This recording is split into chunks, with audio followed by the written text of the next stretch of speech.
कि हम में से बहुत सारे लोग हैं जो इस बात में यकीन रखते हैं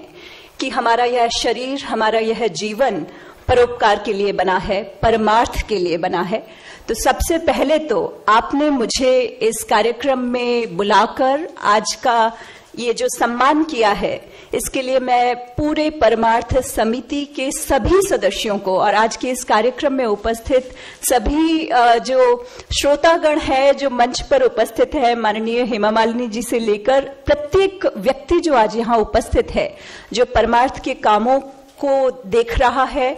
और उसके द्वारा इस आयोजित सम्मान कार्यक्रम में मेरे खुशी का भागी बना है, उन सबका धन्यवाद कहना चाहूंगी। मुझे कहा गया था कि मैं अपने बारे में कुछ बताऊं। मुझे कहा गया था कि मैं अपनी जर्नी शेयर करूं आप लोगों के साथ। ये जर्नी वैसी ही है जैसी भारत के किसी एक छोटे से गांव में जन्मी किसी लड़की की होनी चाहिए।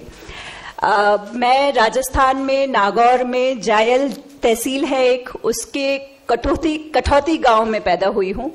और मेरे जन्म के 1-1.25 साल बाद मेरी छोटी बहन का जन्म हुआ। आप में से बहुत सारी महिलाएं और इवन पुरुष भी मुझे मालूम है जो राजस्थान में है, जो राजस्थान से आए हैं, वो जानते होंगे कि किसी परिवार में एक के बाद दूसरी बेटी का जन्म लगातार हो जाए तो माँ बाप पर क्या बीतती होगी, और माँ बाप से ज्यादा उन सभी रिश्तेदारों पर जो ये मानकर चल रहे होंगे कि हम दोनों बेटियां हमारे माता पिता पर एक बहुत बड़ा बोझ हैं, क्योंकि दहेज देना पड़ेगा, शादी और सारी जिंदगी। इनफैक्ट मैं जब पढ़ाई कर रही थी तब भी मैंने हमेशा ये सुना कि 10वीं कर लिया अब शादी कर दो, 11वीं कर लिया अब शादी कर दो, 12वीं कर लिया अब शादी कर दो। आप में से जो भी नागौर को जानते हैं, बालिका वधू की कहानी इनफैक्ट जैतसर गांव पे है जो नागौर और जोधपुर के बॉर्डर पे है, और राजस्थान में सबसे ज्यादा आखा तीज पे जो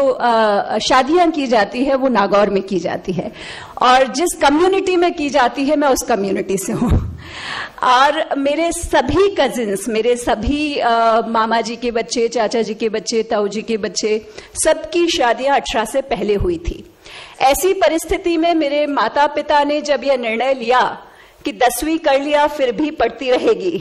12वीं कर लिया फिर भी पढ़ती रहेगी, ये आसान नहीं था, बिल्कुल भी आसान नहीं था। इनफैक्ट अक्सर सुनने में आता था, रिश्ते नातेदार कहते थे शादी नहीं कर रहे हो, पढ़ा रहे हो, कलेक्टर एसपी बनाओगे क्या। और मुझे कहते हुए सच में खुशी होती है कि मेरी बहन, छोटी बहन जो कि कच्छ में एसपी बनी, कच्छ भारत का सबसे बड़ा, ज्योग्राफिकली भारत का सबसे बड़ा जिला था, जिसकी वो पहली महिला एसपी बनी, और मैं अभी जिस जिले में कलेक्टर हूं वो लोक संख्या की दृष्टि से भारत का सबसे बड़ा जिला है। ये बात कहने के पीछे एक्चुअली कोई ऐसा कुछ इंटेंशन नहीं है कि मैं कुछ मोटिवेट करना चाहती हूँ वगैरह वगैरह, बट मुझे कहा गया था कि मैं बताऊं, क्योंकि कई बार ऐसा होता है कि हम में से बहुत सारी महिलाओं को लगता है कि अगर हमने ग्रेजुएशन कर लिया तो काफी है, हमारी शादी हो गई अच्छे परिवार में तो काफी है, नौकरी लग गई अच्छी तो काफी है, बच्चे हो गए तो काफी है। मैंने रिजर्व बैंक ऑफ इंडिया में 5 साल नौकरी की, मेरी शादी हुई, रिजर्व बैंक ऑफ इंडिया में ही मेरे हस्बैंड काम करते हैं, बेटा हुआ, उसके बाद मैंने यूपीएससी की तैयारी की और उसके बाद मैं यहाँ आप सबके सामने खड़ी हूँ। ये इसलिए है क्योंकि हम में से बहुत सारी महिलाएं हमारे पूरे समाज में, हमारे देश में, ये जो हमारे कल्चरली कुछ रूट्स हैं जो हमारे मन में कहीं धंसी हुई है कि स्त्री जो है वो उम्र के हर पड़ाव में किसी न किसी पुरुष के साथ ही चल सकती है। हमने सुना है बहुत बार कि पिता रक्षति कौमारे, भर्ता रक्षति यौवने, रक्षन्ति स्थविरे पुत्रा, ना स्त्री स्वातंत्र महती। स्त्री कभी भी स्वतंत्र नहीं हो सकती है, उसको उम्र के हर पड़ाव में किसी न किसी पुरुष की आवश्यकता होती है। और मुझे लगता है कि जब यहाँ इस मंच से बोल रही हूं तो उन सभी महिलाओं को जिनके मन में यह विचार जड़ें ले चुका है, उन सभी पुरुषों को जिनके मन में भी ये विचार जड़ें गहरी कर चुका है, उनके विचार को थोड़ा सा बदलने के लिए यहाँ खड़ी हूँ, इस उम्मीद के साथ कि आप में से बहुत सारे लोग अपनी अपनी बेटियों को, अपनी अपनी बहुओं को, अपनी अपनी पत्नियों को वो अवसर जो अब तक उनको नहीं मिला है, उसके लिए निश्चित तौर पर उनका साथ देंगे।